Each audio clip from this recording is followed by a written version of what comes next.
बच्चों, अभी तक मैंने आपको सारणिक अर्थात डिटर्मिनेंट के दो गुण बता दिए हैं। पहला गुण और दूसरा गुण, ये दोनों का वीडियो मैंने आपको सेंड कर दिया है। आज मैं आपको सारणिक का तीसरा गुण बताने जा रहा हूं। ठीक है बच्चों, तो आइए देखते हैं इसकी तीसरी प्रॉपर्टी क्या है। गुण 3।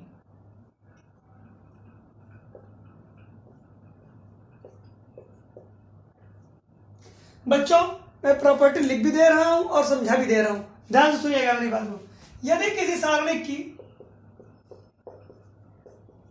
यदि किसी सारणिक की कोई दो पंक्ति कोई दो पंक्ति आपस में बराबर हो जाए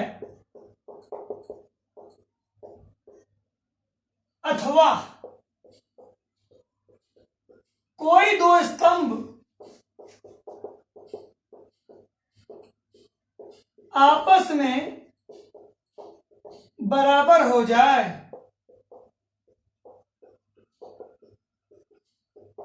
तो सारणिक का मान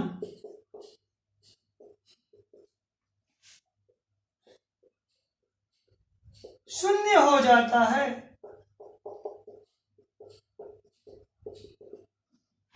बच्चों, मैंने प्रॉपर्टी लिख दी, समझने का प्रयत्न कीजिए, सुनिएगा। यदि किसी सारणी की कोई दो पंक्ति, यानी कि कोई दो पंक्ति, चाहे R1 R2 हो, चाहे R2 R3 हो, या R1 R3 हो, ये आपस में बराबर हो जाए। कहने का अर्थ है R1 R2 के बराबर हो जाए, अथवा R2 R3 के बराबर हो जाए, अथवा R1 R3 के बराबर हो जाए। ऐसा कभी भी होगा तो सारणिक का मान शून्य हो जाएगा। यही बात ये कहना चाह रहा है, और यही बात स्तंभ के लिए भी लागू होती है। यानी कि पहला स्तंभ दूसरे स्तंभ के बराबर हो जाए, अर्थात C1 C2 के बराबर हो जाए, या C2 C3 के बराबर हो जाए, या C1 C3 के बराबर हो जाए। इस स्थिति में भी सारणिक का मान क्या होता है? शून्य होता है। तो बच्चों, मेरी इस बात को याद रखिएगा। यदि किसी सारणी की कोई दो पंक्ति अथवा कोई दो स्तंभ आपस में बराबर हो जाए तो सारणिक का मान शून्य हो जाता है। बच्चों, ये मैंने आपको समझाया। यदि ये समझ में नहीं आया है तो इस चीज को मैं अभी आपको उदाहरण से भी समझाता हूं। तो सबसे पहले आप वीडियो को रोक करके यह प्रॉपर्टी गुण 3 लिख लें। ठीक है,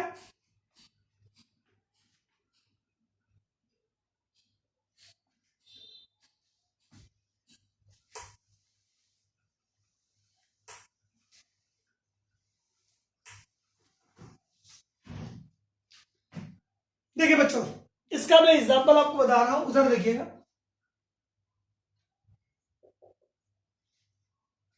देखें, जैसे मैंने लिया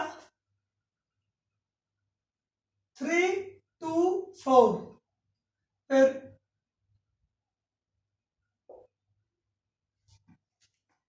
5 6 8, क्या लिया? 5 6 8। फिर लिया 3 2 4। जरा ध्यान से देखें, आप देखेंगे तो 3 2 4 यहां भी, और 3 2 4 यहां भी। R1 और R3 आपस में क्या है? बराबर है। इस सारणी का प्रसार आप जब भी करेंगे इसका मान शून्य आएगा। यह काम मैं भी आपको करके दिखा दे रहा हूं। ठीक है बच्चों, ध्यान से जरा देखिएगा। R1 और R3 आपस में बराबर है, इसका मान शून्य नहीं आना चाहिए। अब देखिए, प्रसार करके आप देख लें। चलिए, मैं कर रहा हूं किसके अनुदिश प्रसार? R1 के अनुदिश प्रसार।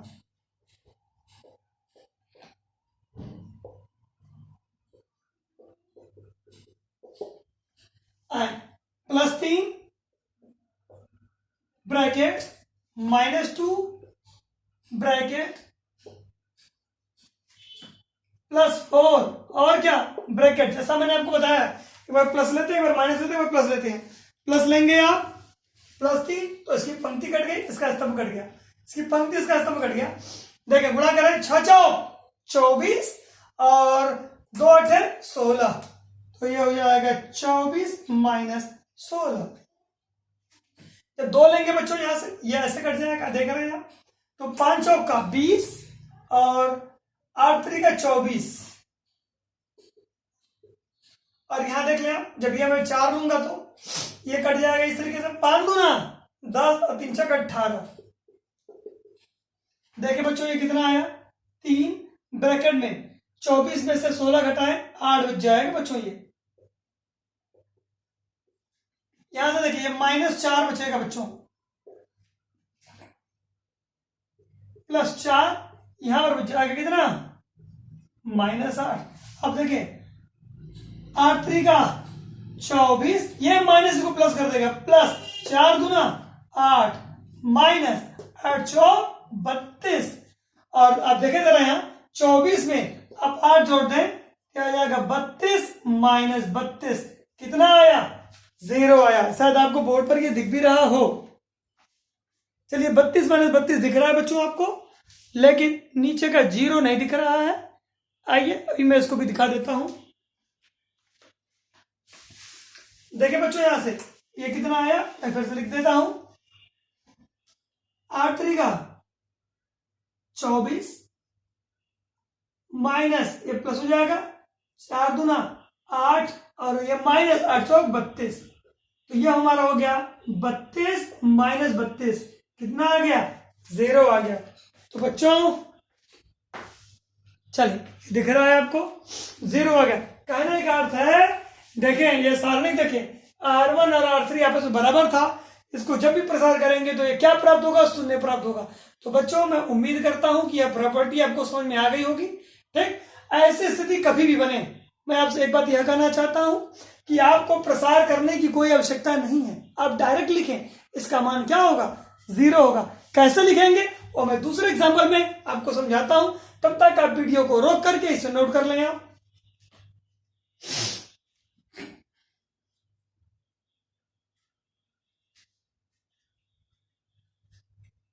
ठीक है बच्चों, आइए मैं दूसरा एग्जांपल बताता हूं आपको।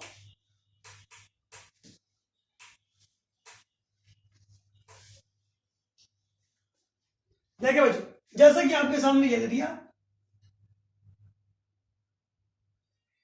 4 6 3, फिर 4 6 3, फिर 7 8 5। इस सारणी का मान 0 आएगा। इस सारणी का मान क्या आएगा, 0। आप डायरेक्ट 0 लिखिएगा, क्यों, रीजन देना पड़ेगा। आप देखें C1 का मान 4 6 3, C2 का मान 4 6 3, यह दोनों आपस में क्या आ गए, बराबर आ गए। इसमें पूरी सारणी का मान क्या हो जाएगा, 0। आप रीजन क्या देंगे, ब्रैकेट में सेंस C1 = C2। देखें यहां पर दो स्तंभ आपस में बराबर हो गए, दो स्तंभ बराबर हो गए, सारणी का मान क्या हो गया, 0 हो गया। दूसरा एग्जांपल देखें आप, जैसे मैंने लिख दिया यहां पर 8 - 3 2, फिर 8 - 3 2, फिर 5 9 8। यह भी 0 होगा। क्यों 0 होगा, क्योंकि आप देख रहे हैं R1 और R2 आपस में बराबर है। रीजन देंगे सेंस R1 = R2। तो बच्चों आपको प्रसार नहीं करना है, डायरेक्ट इस प्रॉपर्टी का यूज करना है। वो आपको बताना पड़ेगा कि यह दोनों पंक्ति या स्तंभ आपस में बराबर है, तो बता देंगे तो आपका उत्तर वहां तुरंत हो जाएगा। आपको प्रसार करने की कोई आवश्यकता नहीं पड़ेगी। तो बच्चों यह दोनों एग्जाम्पल भी आप नोट कर लें। तो इसके बाद मैं आपको इसकी चौथी प्रॉपर्टी बता रहा हूं।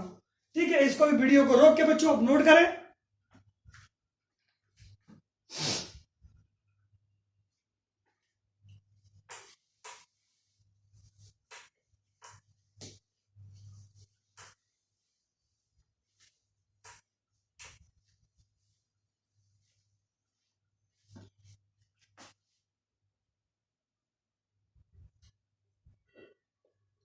चलिए बच्चों अब हम इसके चौथी प्रॉपर्टी की बात करते हैं।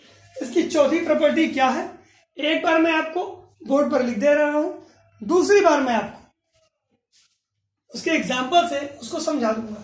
तो आइए देखते हैं ये प्रॉपर्टी 4 क्या है। यदि किसी सारणिक की कोई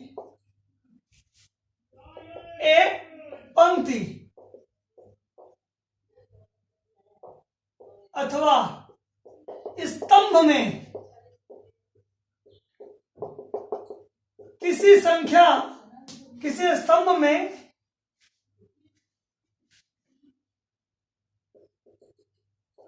किसी संख्या k से गुणा कर दिया जाए तो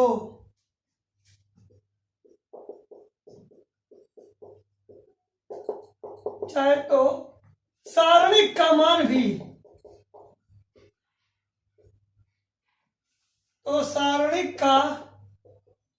भी k गुना हो जाता है।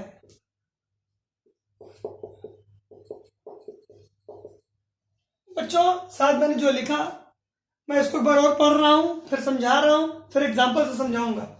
यदि किसी सारणी की कोई एक पंक्ति अथवा स्तंभ, बच्चों किसी एक पंक्ति अथवा किसी एक स्तंभ में किसी संख्या वो संख्या क्या के का मान कुछ भी हो सकता है, के से गुणा कर दिया जाए, कोई एक पंक्ति या किसी एक पंक्ति अथवा किसी एक स्तंभ में किसी संख्या से गुणा कर दिया जाए तो सारणिक का मान भी के गुना हो जाता है।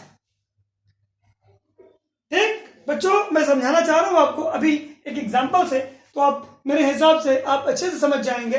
जरा देखिएगा आप, देखें तो बच्चों पहले आप एक काम करें, इस वीडियो को रोक करके इसको नोट कर लें, फिर मैं एग्जांपल दे रहा हूं इसको समझाने के लिए आपको।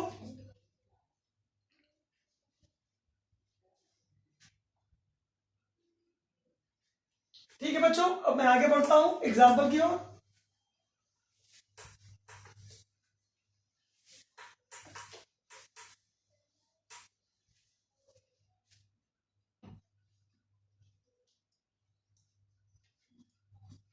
देखिए बच्चों एक एग्जांपल देखें आप,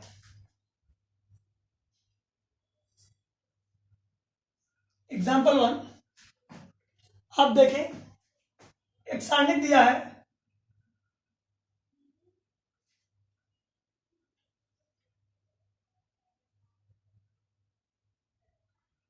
अब जानते हैं सारणी को किसे दिखाते हैं, डेल्टा से दिखाते हैं। जरा देखिएगा, जैसे कि मैंने एक एग्जांपल दिया,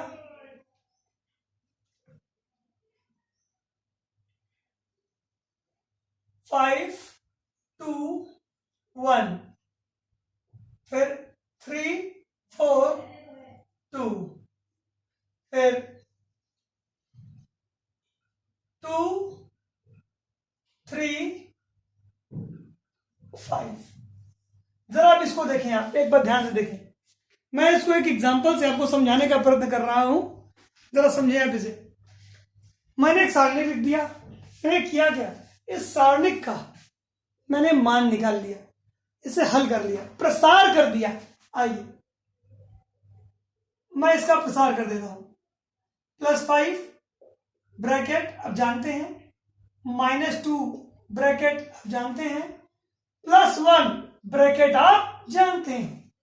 +5 लेंगे, ये पंक्ति स्तंभ कट जाएगा, 4 पंजे 20 और 3 दूना 6 जाएगा, 20 -6। फिर जब मैं इसे लूंगा ये पंक्ति कट जाएगी, ये स्तंभ कट जाएगा, 3 बचे 15 और 2 दूना 4। आइए 1 लेते हैं, ये पंक्ति कट जाएगी, ये स्तंभ कट जाएगा, 3 तरीका 9 4 दूनी 8। हल कर ले, जरा देखिए इसका मान कितना आया, 5, यहां से आया 14 -2, यहां से आया 11 और यह आएगा +1 और ब्रैकेट में भी 1 आएगा, तो डेल्टा बराबर आया बच्चों मेरे पास 14 बचे कितना हो जाएगा 70 -22 यहां से आया और +1 ये आया। तो अब देख लें, ये हमारे एक घटा देंगे यहां से, या अब या एक काम कर सकते हैं, 71 में एक जोड़ लें, फिर 22 घटाएं, ये आपके ऊपर है। मैं बच्चों ऐसे कर लेता हूं, 22 घटा लिया, ये उधार देगा कितना आएगा, 10 10 में से 2 गया 8 और ये हो जाएगा 6 6 में से 2 गया 48 48 और +1 49। ये हमारे पास कितना आया, 49 आया बच्चों। ठीक है, इसका मान याद रखिएगा। ठीक, आइए अब मैं क्या कर रहा हूं, इस सारणी का मान कितना है 49। अब मैं इसकी पहली पंक्ति में 3 का गुणा कर रहा हूं। कितने का गुणा कर रहा हूं 3 का। इसकी पहली पंक्ति में 3 का गुणा करूंगा तो अब देखिएगा 49 में भी अपने आप 49 में भी अपने आप किसका गुणा हो जाएगा 3 का गुणा हो जाएगा। बच्चों याद रखिएगा मेरी बात जो मैं आपको समझाने का प्रयत्न कर रहा हूं, ठीक है। आइए देखते हैं हम। अब आप देखिए बच्चों, मैं एक ऑपरेशन के थ्रू इसको मैं लगा रहा हूं, इसका आंसर आप याद रखें।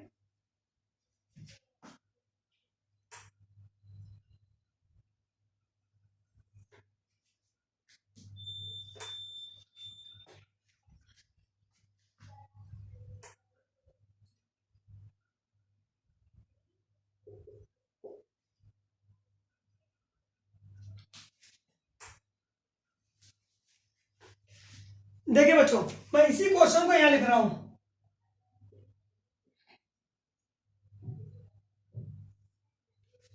फाइव 2 1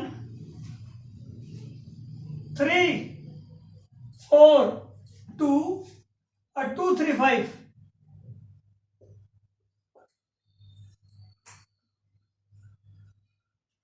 आपको अच्छे से दिख भी रहा होगा बच्चों, मैं उम्मीद करता हूं बिल्कुल सही। आइए अब मैं R1 में 3 का गुणा कर रहा हूं। मैं ऑपरेशन ये कर रहा हूं R1 एरो 3R1। मैंने R1 में कितने का गुणा कर दिया 3 का गुणा कर दिया, ठीक है। इधर देखिएगा, देयरफॉर डेल्टा बराबर मेरे पास कितना हुआ 3 का गुणा करें, ये हो जाएगा 15, ये हो जाएगा 6, ये हो जाएगा 3, 15 6 और 3। अब ये हो जाएगा 3 4 2, फिर क्या 2 3 5। अब आप इसका प्रसार करें किसके अनुदिश R1 के अनुदिश, ये R1 के अनुदिश प्रसार।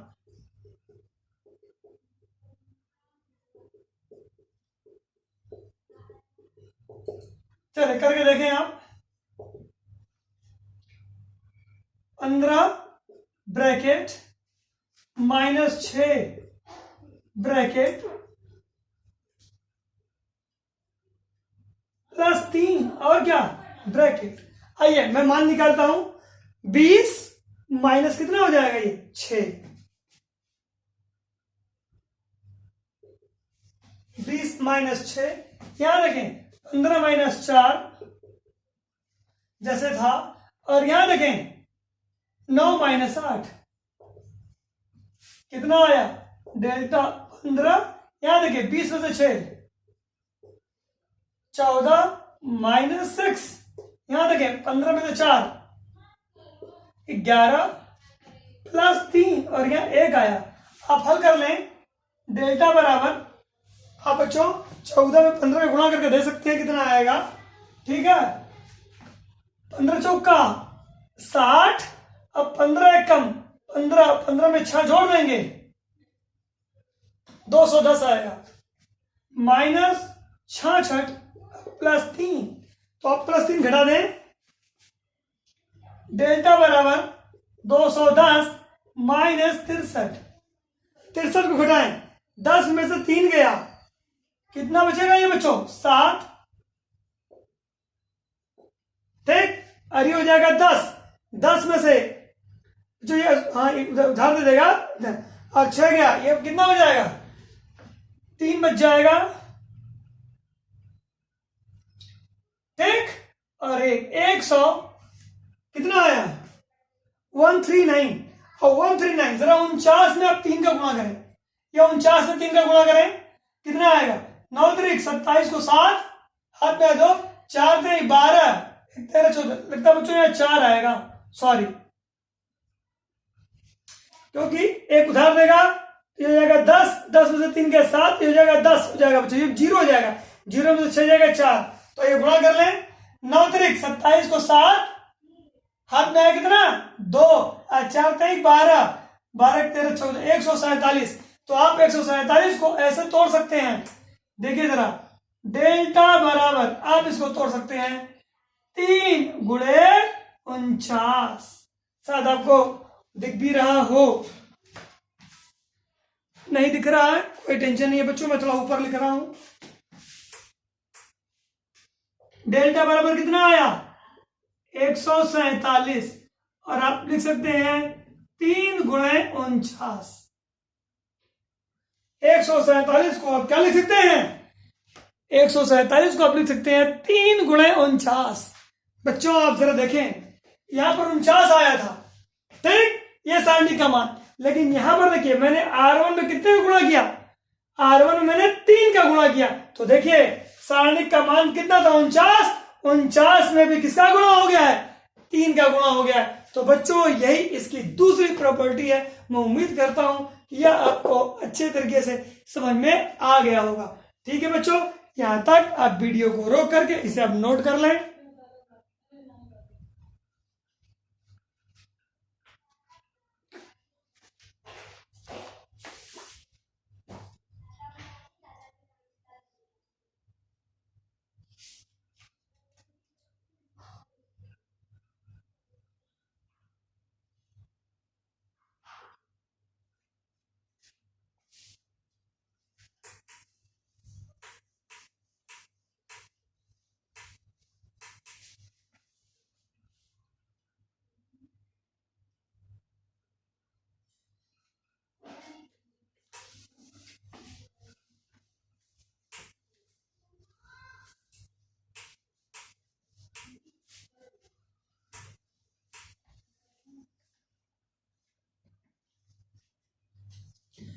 तो बच्चों अब मैं आपको नेक्स्ट वीडियो में बाकी 2 प्रॉपर्टीज मैं आपको सेंड कर दूंगा।